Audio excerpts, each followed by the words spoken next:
des personnes qui travaillent là-bas. Nous allons aussi discuter de tout ce qui s'en vient pour cette saison estivale, entre autres les expositions et aussi les galeries permanentes.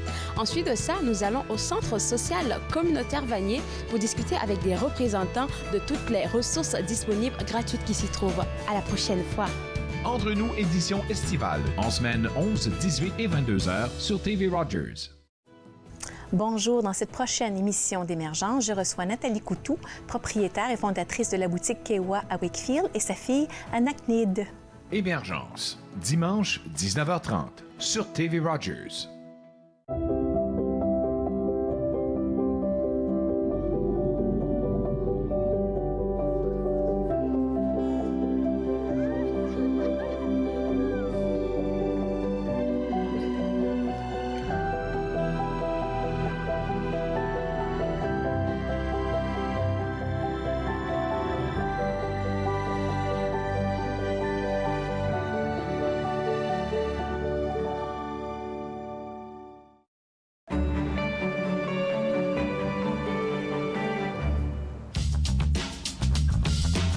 Cette émission est présentée par Télé-Élan. Vous êtes enfin aux commandes.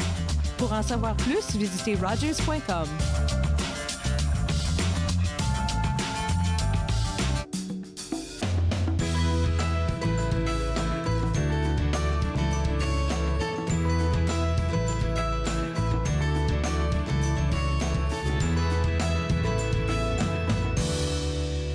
Bonjour et bienvenue à Entre nous, exclusivement sur les ondes de TV Rogers. Nous sommes à une édition estivale et spéciale. Nous sommes au Musée de la Guerre. Et pour parler de l'édifice de ce musée, de l'histoire de ce musée, j'ai avec moi Anne Chang qui va nous faire revivre un peu l'histoire du musée. Alors, est-ce qu'on pourrait revenir un peu sur cette histoire? Oui, le musée a ouvert ses portes en 2005. L'architecte principal est Raymond Moriyama, un japonais-canadien. Et parmi l'architecture, il y a beaucoup de messages, ainsi que l'instabilité de la guerre, le chaos de la guerre, et aussi des messages d'espoir et un point de vue très spécial de la Tour de la Paix. OK. Puis là, on parle de choses spéciales, d'un retour sur la guerre et de tout ça. Tout ça, ça fait partie de l'architecture, hein? Oui, absolument. Et même le toit, il y a une section de toit vert où est-ce qu'il y a des coquelicots qui poussent prochainement. Et c'est exactement comme le poème au chant d'honneur. D'accord. Et puis, ça a vraiment ouvert les portes depuis 2005. Est-ce qu'il y a des choses qui ont changé depuis lors, comme des emplacements ou... Oui, beaucoup de galeries ils changent peu à peu et nos expositions temporaires, ils changent souvent après quelques mois. Mais relativement, il a resté plus ou moins le même. D'accord. Puis là, c'est un peu l'histoire. C'est ouvert depuis 2005. Donc, on va dire, ça fait pratiquement 14 ans que c'est ouvert. On va vers la 15e année. Et puis, vous, votre travail ici, c'est spécialiste en apprentissage. Il y en a beaucoup dans différents musées, mais dites-moi un peu, votre rôle ici, c'est lequel? Oui, je donne des programmes. Je suis une interprète de programmes. Alors, j'offre, par exemple, la chance de manipuler les artefacts. Okay. Dans les galeries, pendant des visites. Je donne aussi des visites guidées au public, des fois aux écoles. Et ça dépend. Parfois, il y a aussi des fêtes d'enfants ici qui se passent ici. Ici, au musée de la guerre? Oui, on a dans l'atelier, on a des espaces pour les fêtes d'enfants, les fêtes de semaine. D'accord. Alors, vous parliez de visites guidées pour les enfants. J'ai vu un de vos collègues tantôt qui faisait une belle visite avec des jeunes qui l'entouraient. Ils étaient tout gaga. Comment ça se passe? Comment ça se passe, le processus pour pouvoir faire une visite ici? Mais pour les groupes scolaires, ils vont faire une réservation. Alors, d'habitude, quelques mois en avance. Après ça, on les reçoit à l'entrée des groupes et on réserve des guides pour leur donner une visite pour un petit groupe, pas trop de gens en même temps. Comme ça, ils peuvent avoir une expérience plus personnelle. Je veux juste demander combien d'enfants que vous recevez par groupe? Il peut y avoir des centaines. Parfois, les derniers jours, on a eu plusieurs mille enfants dans une journée, mais on les a tous séparés en différents groupes et puis on était capable de donner pas 2000, pas de visite pour 2000 personnes, mais comme plusieurs centaines. Et puis là, on est dans la galerie Le Breton. Je vois plein de belles choses, des trucs fascinants autour de moi. Et puis, je veux juste demander, quand vous faites une visite guidée, c'est où est-ce que vous partez? Vous commencez d'où à où? En général, on essaye de commencer à la salle du souvenir, dans le foyer. Et comme ça, on peut visiter la pierre tombale du soldat inconnu. C'est là où est-ce que la lumière tombe le 11 novembre à 11 h pile. Elle illumine la pierre tombale du soldat inconnu. Et après ça, on se promène dans les galeries. On visite un artefact par galerie. Comme ça, ils vont avoir un petit goûter de notre offrande des expositions. Sauf que le musée est tellement grand qu'on pourrait passer toute la journée. Alors, il faut qu'on aille vite. Et dans 1 heure, ça se passe, on dirait, dans 10 minutes. Alors donc, dans 1 heure, c'est vraiment fait pour faire une visite, mais ça suffit jamais parce que c'est vraiment grand, hein? Oui, c'est très, très grand. On a aussi parfois des vétérans qui sont volontaires ici. Ils viennent de leur temps libre et ils viennent parler de leurs vraies histoires qu'ils ont vécues pendant des guerres. Et c'est formidable quand on a la chance de les inclure dans nos visites. Et puis, c'est quoi comme... vous les faites en conférence ou est-ce que vous invitez tout le monde ou ils viennent juste se présenter, les vétérans, et puis ils communiquent avec vous? Oh, souvent, ils se promènent comme ça. C'est très relax. Et parfois aussi, il y a des... on appelle ça des témoignages de l'histoire. Okay. Alors, les groupes scolaires peuvent réserver un témoin de l'histoire. Alors, le vétéran va être là. Parfois, c'est des vétérans très jeunes de l'Afghanistan aussi. Okay, ouais. Et puis, ils vont parler aux classes et ils vont répondre à plein de questions. Puisque je disais tantôt, là, on est dans la galerie Le Breton, ce serait très intéressant de partager un peu au monde. Qu'est-ce qu'on voit dans cette galerie? Il y a toutes les grandes pièces d'artillerie, comme on voit en arrière, et tous les chars d'assaut, notre collection de chars d'assaut. Et puis, il y a une petite section navale avec un mini-sous-marin de la Deuxième Guerre mondiale. Et puis aussi, beaucoup de véhicules de transport. Ainsi qu'on entend un bruit, peut-être, c'est les réparations qui se font dans le garage, parce qu'on a un garage aussi où est-ce que parfois ils font beaucoup de bruit parce qu'ils sont en train de restaurer les véhicules et toutes sortes d'artefacts. D'accord. Alors, il y a quelque chose de super intéressant que j'ai appris tantôt pendant qu'on faisait notre petite discussion. Dans cette galerie-là, vous faites plein d'événements ici. C'est possible pour la communauté de faire des événements ici? Oui, souvent des gens vont louer l'espace ici dans Le Breton pour des événements spéciaux. Parfois, c'est des commémorations de certaines époques de guerre, mais aussi même des mariages se font ici. Oui, et des parties, toutes sortes de choses, oui. Et puis, vous pouvez prendre combien de personnes dans la galerie Le Breton? Je crois au moins 500. Okay. 500 assez confortablement avec des tables et toutes sortes de bars et toutes sortes d'affaires. Même, ils peuvent danser. Ils ont des concerts. On a une scène. Le premier ministre est venu plusieurs fois. Et puis donner des conférences, toutes sortes d'affaires, oui. D'accord. Alors donc pour faire ça, parce que ça c'est l'été, il y a plein de mariages qui s'en viennent, peut-être que ça serait une bonne idée pour vous à la maison, pourquoi pas au musée de la guerre. Alors comment on fait pour avoir accès, comment on fait pour pouvoir profiter de la salle? Il faudrait regarder sur notre site Internet, okay. Et il va y avoir accès à des réservations et comment faire un booking. D'accord. Alors je vais vous laisser aller parce que ce que j'aime... Ils sont en arrière, là. Je pense qu'ils vous attendent. Votre équipe vous attend aussi. Fait que je vais vous laisser aller. Elle a beaucoup de travail, il y a Anne ici, parce que là, ici, à la galerie Le Breton, c'est rempli. Elle a des visites à faire. Moi, je vous garde avec moi parce qu'après la pause, on va parler des guerriers de Highland. Vous regardez Entre nous, exclusivement sur les ondes de TV Rogers.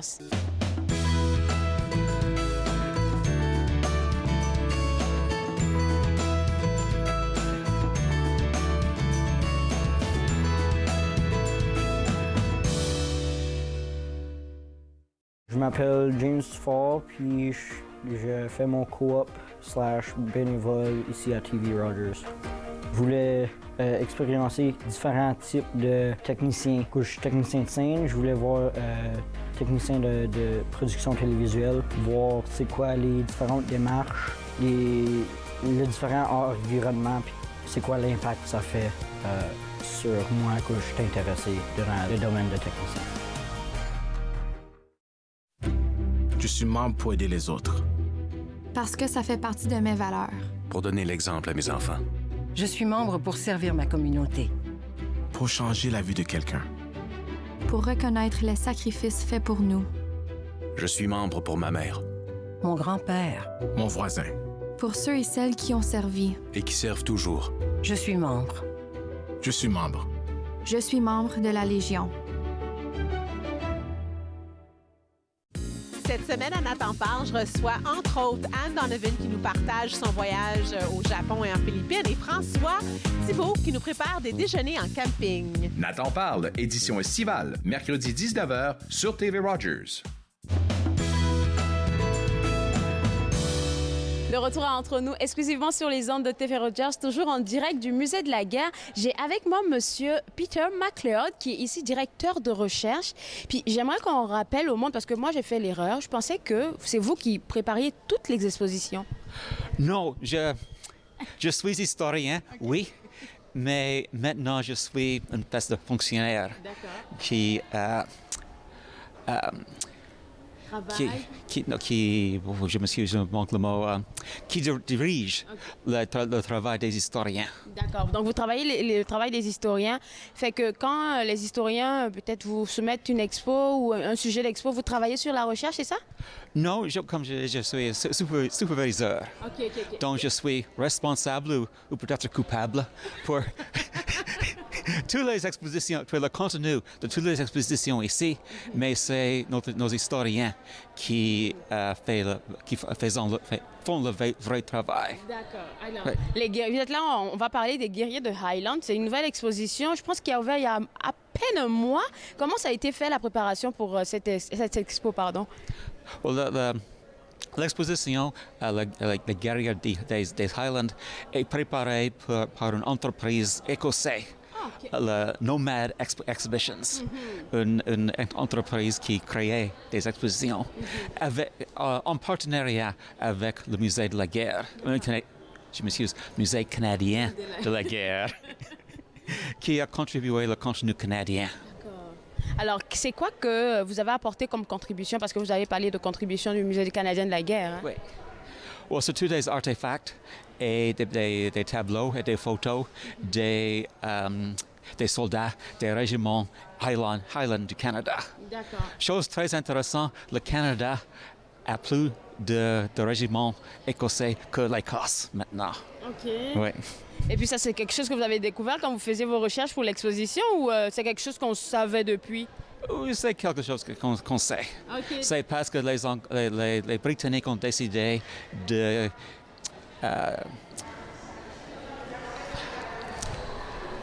créer un seul régiment. Okay, d'accord. Mais nous avons conservé des régiments individuels.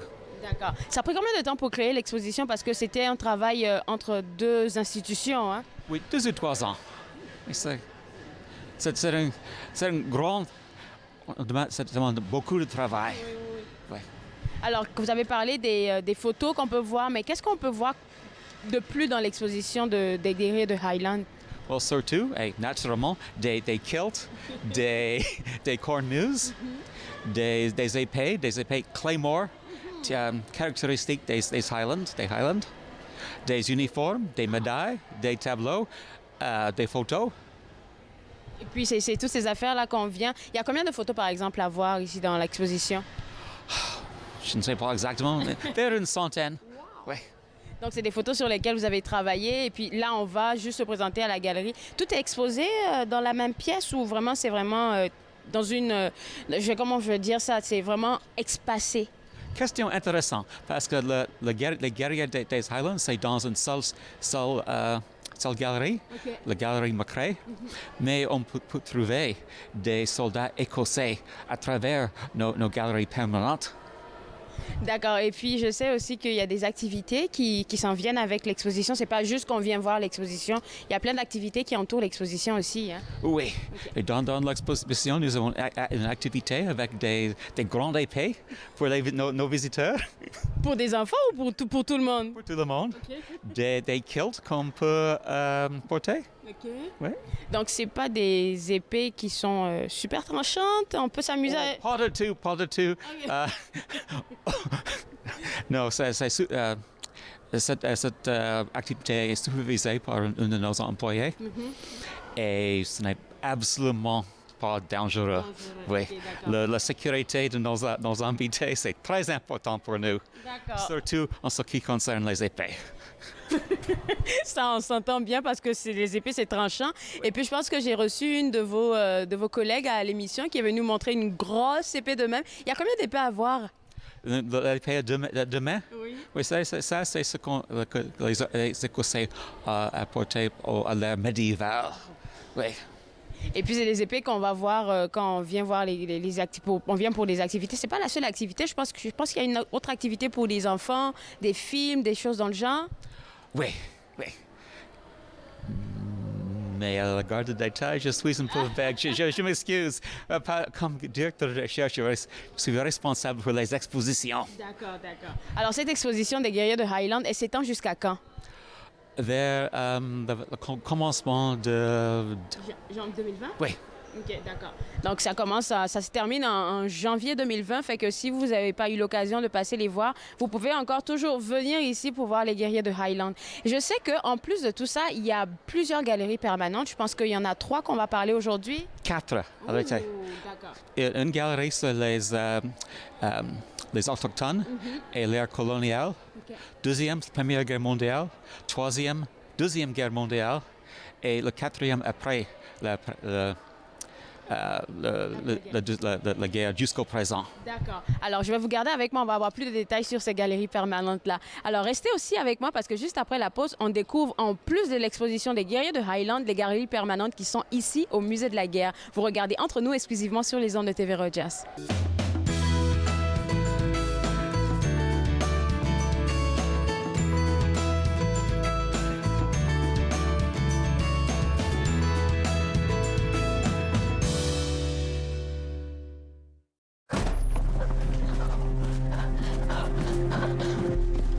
Johnny voulait retourner à la maison, mais c'était à plus de 1000 kilomètres. Ils l'ont forcé à aller dans un pensionnat indien. Plus de 150 000 enfants d'entre nous y avons été forcés.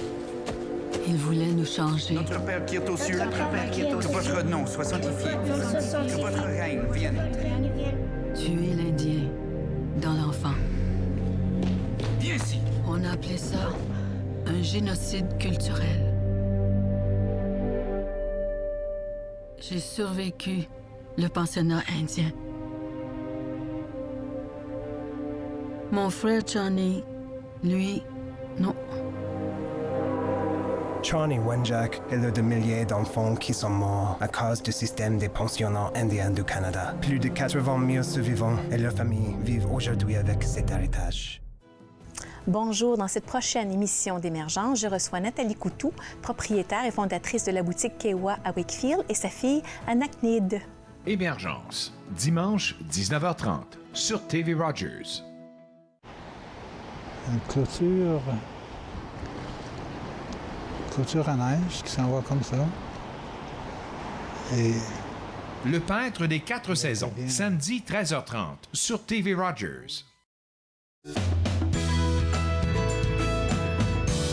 De retour à Entre nous, exclusivement sur les ondes de TV Rogers, toujours en direct du Musée de la guerre. Et avec moi, M. Peter McLeod, et on parle... Bien, vous êtes directeur de recherche, on parle de plein d'affaires, des expositions, on en a parlé tantôt. Puis là, on va parler des galeries permanentes. On va commencer avec laquelle?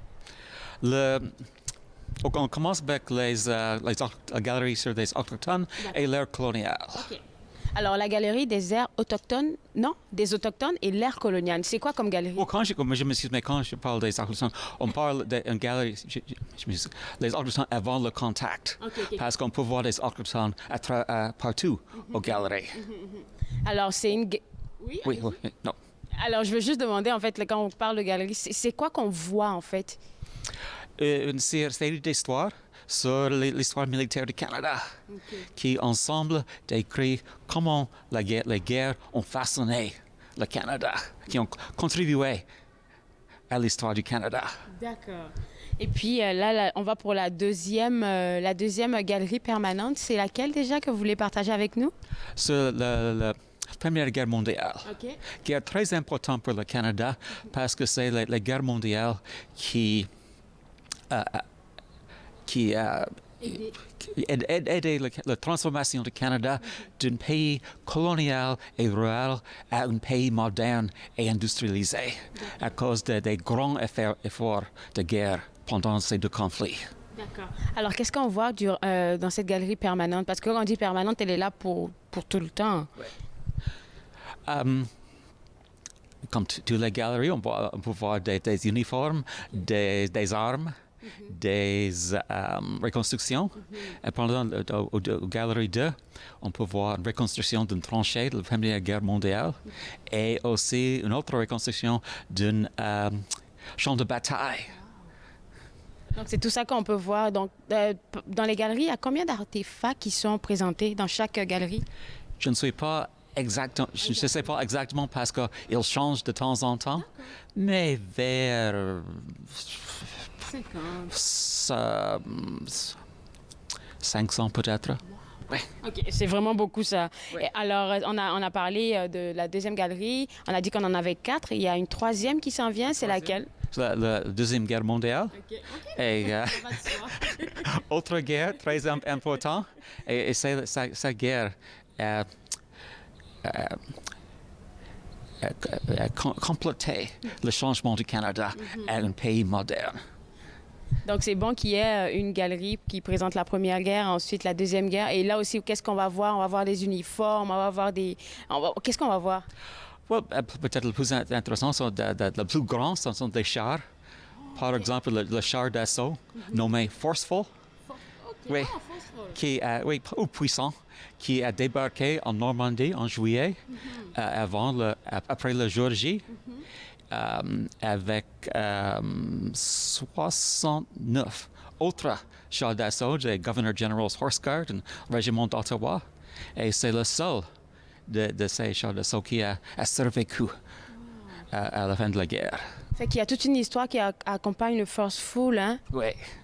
Puis cette histoire, elle est présentée. Est-ce qu'on peut le voir des écrits en bas comme on le voit derrière sur les chars ici? Oui, well, chaque artefact possède son étiquette qui décrit pas seulement l'artefact, mais son importance pour l'histoire. D'accord, ça c'est super important. Puis le quatrième, le dernier, là, c'est très intéressant. On va dire au monde de quoi on parle. Oui, ça c'est l'ère moderne. Après la fin de la Deuxième Guerre mondiale, on commence par la guerre froide jusqu'au présent. Presque au centre de cette galerie, on trouve une pièce de la mur de Berlin, donnée au Canada par le gouvernement allemand. Okay. Et c'est très important parce qu'il marque la vraie division entre le présent et le passé. Il marque le vrai fin de la Deuxième Guerre mondiale et le commencement de l'ère moderne. Ouais. Alors, cette partie de mur-là, elle est comment? Oui. La partie du mur de Berlin qu'on a comme exposé qui décrit un peu la fin de toute cette histoire, elle est comment? C'est vraiment grand? Oui, 3 mètres en haut, peut-être 1 mètre. Oui, 1 mètre grand, oui. Et puis, qu'est-ce qu'il y a d'autre encore dans cette dernière galerie? Well, c'est intéressant, les artefacts de la guerre d'Afghanistan, y compris des véhicules canadiens détruits par des explosifs improvisés. Vous me disiez tantôt que tout ce dont on parle, là, l'exposition sur les guerriers de Highland, les différentes galeries qu'on est en train de parler maintenant, là, c'est des affaires que si les historiens ne travaillaient pas, là, on n'allait pas avoir tout ça. Hein? Oui. Alors, c'est quoi que vous voulez mentionner par rapport au travail des historiens? Nos historiens ont 2 vies professionnelles. Et une de leurs vies professionnelles est visée aux expositions ici. Okay. Mais aussi, ils écrivent beaucoup de livres importants sur la guerre.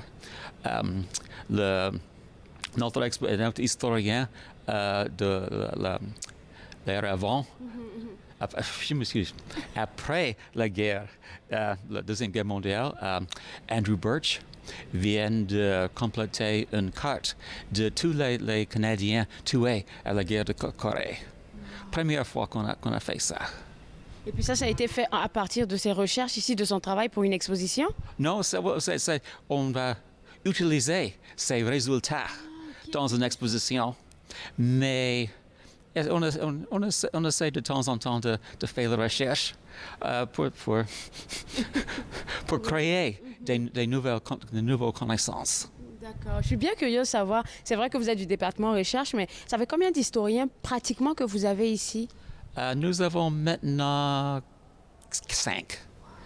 Un est maintenant affecté au musée d'histoire pour travailler sur une exposition sur les libertés civiles. D'accord. Ouais. Et puis là, je vais vous laisser aller parce que là, je pense que vous êtes beaucoup occupés. Et puis, je vais essayer de vous garder, moi, parce qu'après la pause, je vais donner d'autres informations. Vous regardez Entre nous, exclusivement sur les ondes de TV Rogers.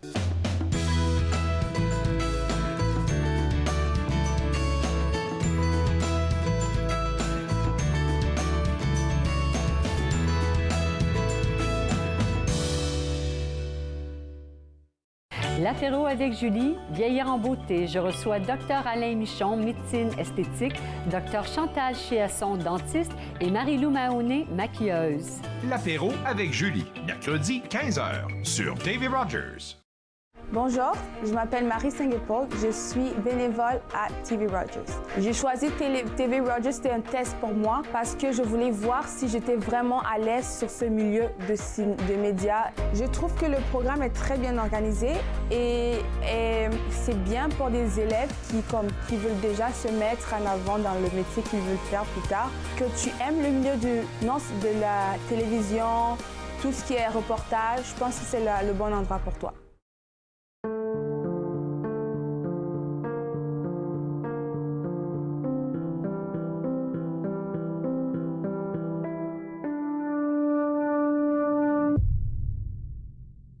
Du sang dans l'urine est le symptôme le plus commun du cancer de la vessie. N'ignorez pas ce signe, pas même une seule fois.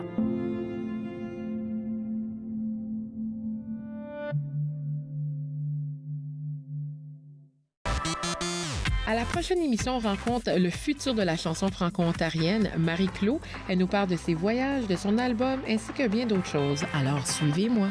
Suivez-moi, jeudi 20h sur TV Rogers. De retour à Entre nous, exclusivement sur les ondes de TV Rogers. Nous sommes au Musée canadien de la guerre et puis nous avons eu la chance de rencontrer des personnes qui travaillent ici. Entre autres, j'aimerais souligner Anne Cheng que nous avons rencontrée. Elle est spécialiste ici en apprentissage. Avec elle, on a appris comment vous pouvez venir faire une belle petite visite ici. Puis ils sont là avec une belle équipe pour vous accueillir. Vous pouvez venir visiter plein d'affaires. Il y a près de 1000 personnes, elle m'a dit tantôt, qui s'en viennent ici par journée. Donc, vous pouvez faire partir de l'une de ces 1000 personnes-là si seulement vous visitez le site web du Musée canadien de la guerre. Chose intéressante aussi que j'ai appris avec elle, oui, c'est l'été, oui, on a envie d'être dehors, mais il y a des anniversaires qui peuvent se préparer par ici, dans la salle où est-ce que je me trouve, donc dans la galerie Le Breton. Il y a des mariages qui se préparent ici. Donc, plein d'événements que vous pouvez planifier à faire au Musée canadien de la guerre. Faites juste visiter le site web si vous voulez plus d'informations. On a aussi parlé de l'exposition Les Guerriers de Highland. Exposition super intéressante qui vous emmène un peu à cette époque-là des Écossais et tout ça.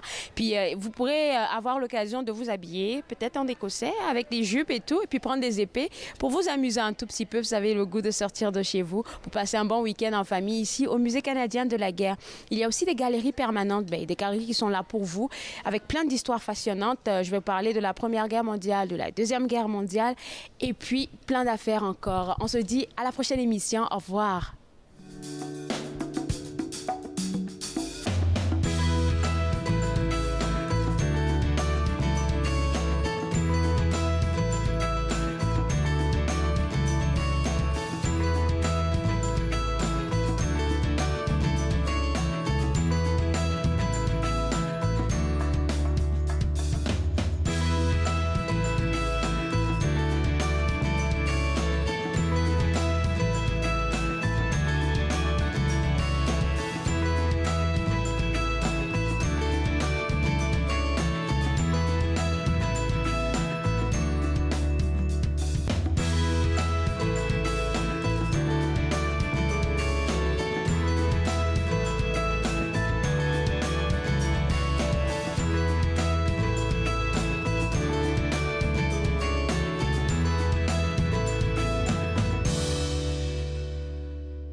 Faites-nous part de vos commentaires en composant le 613-521-2323 par courriel sur Facebook et Twitter.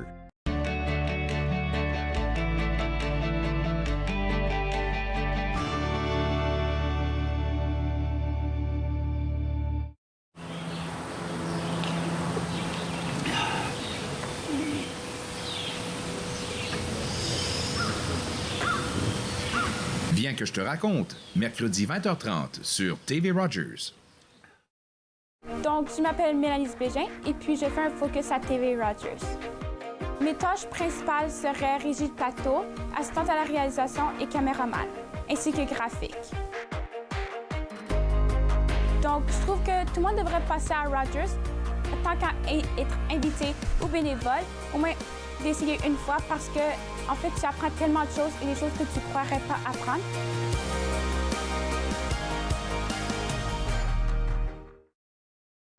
À la prochaine émission de Regard, Amélie Trottier vous apporte dans l'univers du forgeron Jean-François Bertrand et elle discute avec l'artiste visuel Krasi Dimch dans le cadre de sa nouvelle exposition au MIFO. Regard, jeudi 19h sur TV Rogers.